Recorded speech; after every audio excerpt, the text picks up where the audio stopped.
mobil, kemudian lanjut ke, apa, olahraga tradisional, engklek gitu, engklek, dengan berbagai macam ketangkasan yang harus dimiliki oleh anak-anak tersebut, gitu.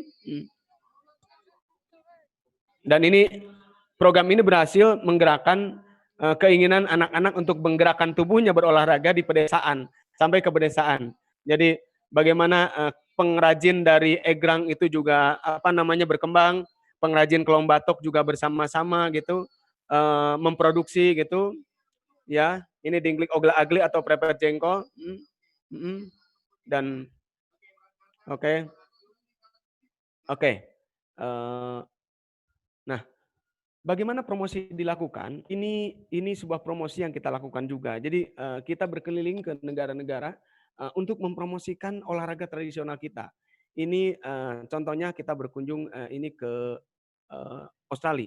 Australia kita menyebarkan bagaimana, wisata, eee, datang datang ke Indonesia. Ini yang kita lakukan, ini bentar.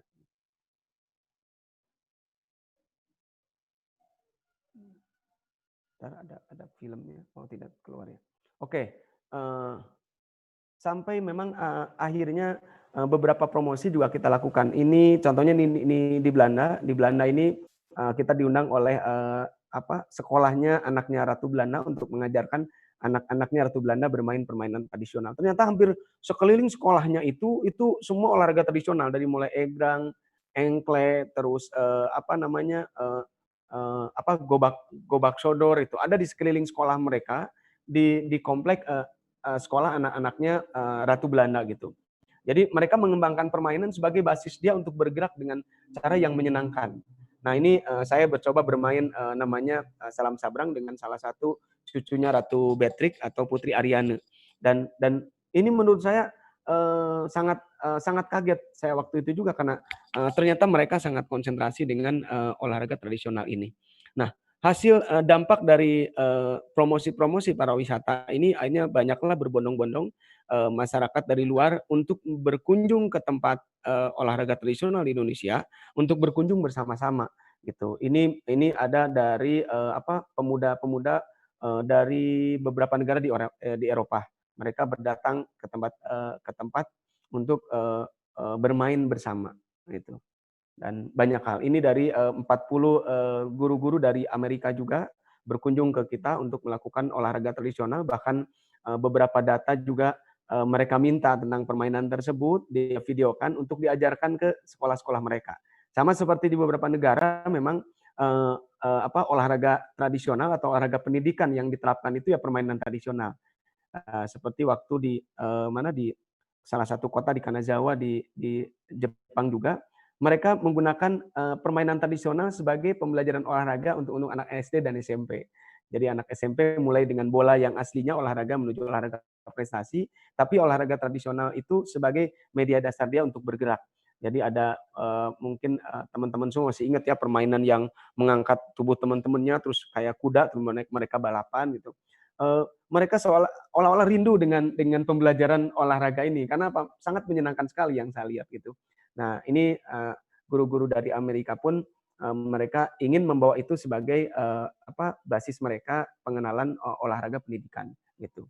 Nah, pengembangannya dengan berbagai, macam hal yang seperti dilakukan oleh, KPOT sekarang ini. Misalkan salah satunya, apa, traditional sport tourism ini sekarang kita kembangkan bukan sebuah, mereka mengajak lagi ke mundur ke masa lalu, tapi meloncati masanya. Ini yang sedang kita kembangkan, bagaimana olahraga itu dihubungkan dengan, konsep-konsep digital, gitu. Ini baru percobaan yang pertama kita lakukan, ini nanti ada interaksi dengan suara juga. Jadi ketika pijakan pertama mereka akan melahirkan suara apa dan sebagainya. Harapan kami ini kaum-kaum milenial sekarang ini bisa mengembangkan jauh lebih lebih lebih, eee, dalam lagi tentang, permainan tradisional.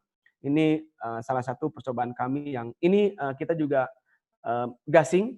Nah, itu putaran gasing itu nanti ada gambarnya, pengetahuannya, bagaimana mereka menggunakan, apa, sport tourism ini yang, di Indonesia ini dengan cara-cara yang kekinian.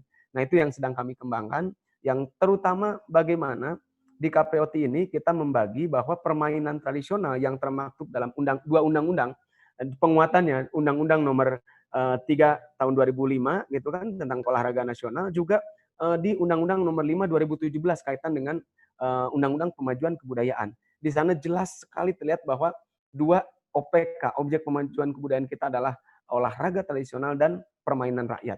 Nah, itu sebenarnya peluang kita untuk mengawinkan apa yang dikatakan tadi Pak Saiful Huda, untuk mengawinkan ini semua antara Kemenpora dengan Kemenparekraf, bekerja sama untuk mengembangkan sport tourism.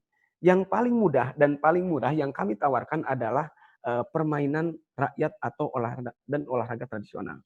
Dan ini bisa dilakukan karena apa? Karena kekayaan bangsa kita dengan permainan rakyat dan olahraga tradisionalnya. Dengan 2.500 sampai 3.000 data ini, tiap daerah pun bisa terus bertambah. Ini adalah modal besar bagi kita untuk ditawarkan kepada pengunjung atau kunjungan-kunjungan yang diberlakukan di masyarakat. Dan satu lagi kaitan dengan olahraga pendidikan, bagaimana ketika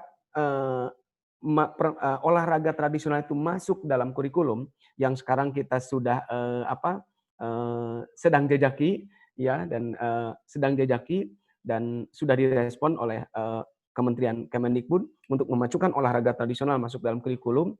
Kita juga sedang membuat sebuah program namanya program olahraga tradisional 15 menit sebelum masuk sekolah. Jadi kenapa? Karena ternyata dari penelitian yang dilakukan, anak-anak itu bergerak itu 10 sampai 15 menit dengan permainan tradisional, cara yang menyenangkan dan akhirnya tubuhnya siap untuk belajar. Nah, itu kita tawarkan. Dengan adanya seperti itu, maka dibutuhkan kekuatan atau kesiapan teman-teman semua membuat fasilitas-fasilitas itu di daerah-daerah. Artinya sekolah-sekolah akan membutuhkan tempat-tempat bermain atau mengembangkan olahraga tradisional di daerah.